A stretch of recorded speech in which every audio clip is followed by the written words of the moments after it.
So, how are you getting on with your dissertation so far? I know that some of you have already submitted your proposals. Some of these have been approved and you've been given a supervisor to work with. I'm supervising some students myself, and I know already that you're getting on with the work and the task ahead.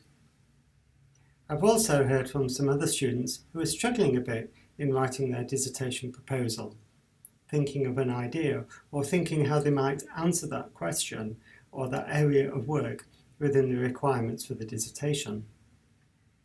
And as always, we've had some students who've been a bit disappointed with the feedback they've received through the dissertation committee, and especially as they're having to make some changes.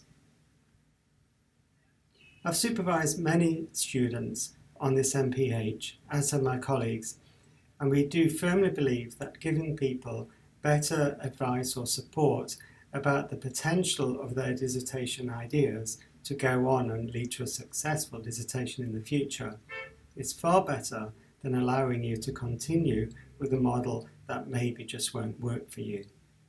So please don't be too disappointed with the feedback. Our aim here is to help you as far as we can. Of course, get back to us if you're not quite clear about some of the feedback that we've given you. But usually we give you some overarching feedback to help guide you into some of the issues or concerns. Certainly not all of them, and even if your proposal has been approved, it doesn't mean that the ideas you presented are perfect. I remember when I did my first postgraduate dissertation, when I went to hand it in, my supervisor said to me, "But remember, Roger, it's still not finished."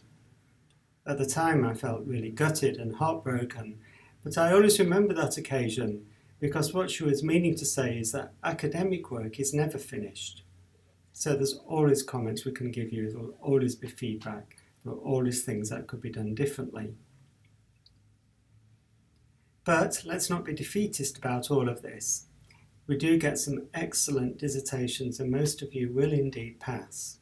But of course there's a lot of hard work to be done between now and September, and time does start to go quite quickly, especially as summer comes here in England. The summer the summer evenings will start to get lighter and brighter, and perhaps we don't want to be sat at home in our office or in our study working such long hours. So the more work that you can get done, the better prepared you can get done. It means that you're going to have an easier time of it in the longer term.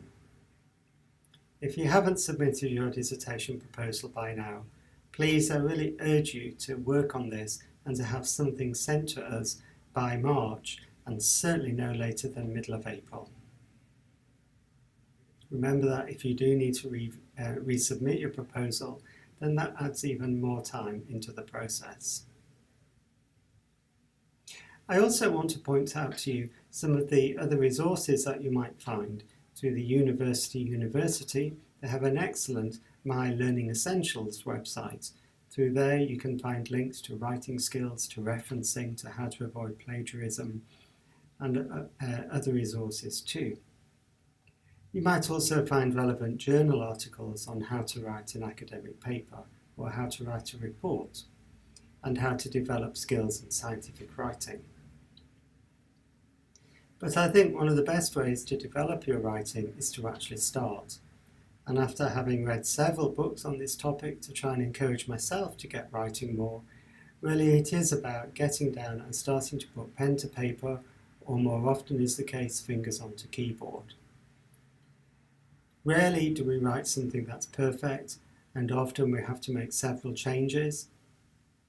And also you're going to be getting feedback from your supervisor at the very least.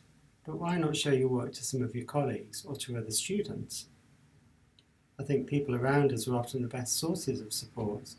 And of course supervisors are very experienced in these matters, but don't rely on them for everything. Using the example dissertations, I cannot stress highly enough, these are excellent examples of the level and the type of academic rigour that we're expecting from you. So keep at it. If you really are struggling, then get in touch with myself or with Andy Jones and we'll see how and where we can help you. And if there's sufficient support, we can even think about running a webinar if there's particular queries or questions that you might have. So I hope this little update has been helpful. As always, just to remind you out there that you're not alone. We are here thinking about you and how best we can support you. Thanks. Bye-bye.